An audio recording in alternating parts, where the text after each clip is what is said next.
मित्रांनो, तुम्हाला माहितीये का, जगातला सर्वात जलद धावणारा माणूस कोण? तो म्हणजे उसेन बोल्ट. पण बोल्ट एका दिवसात चॅम्पियन झाला का? नाही.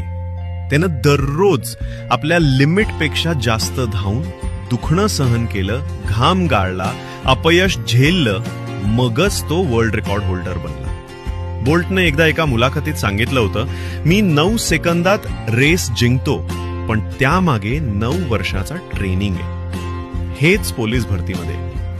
तुम्हाला धावायचं आहे 5 मिनिटं, पण त्यासाठी तुम्ही महिनोन महिने घाम गाळलात, तेव्हाच यश मिळणार. लक्षात ठेवा, बोल्ट ट्रॅकवर धावतो तेव्हा जग त्याला बघतं, आणि तुम्ही ग्राउंडवर धावाल तेव्हा तुमच्या गावाचं, आई वडिलांचं, मित्रांचं लक्ष तुमच्यावर असेल. ट्रिक समजा, बोल्ट जेव्हा स्टार्ट लाईनवर उभा राहतो तेव्हा त्याला एकच ध्येय असतं, फिनिश लाईन पार करणं. मध्यंतरी पाय दुखला, दम लागला याचा त्याला काही फरक पडत नाही, कारण त्याच्या मनात एकच विचार असतो, माझ्या स्पीड समोर कोणी उभं राहू शकत नाही.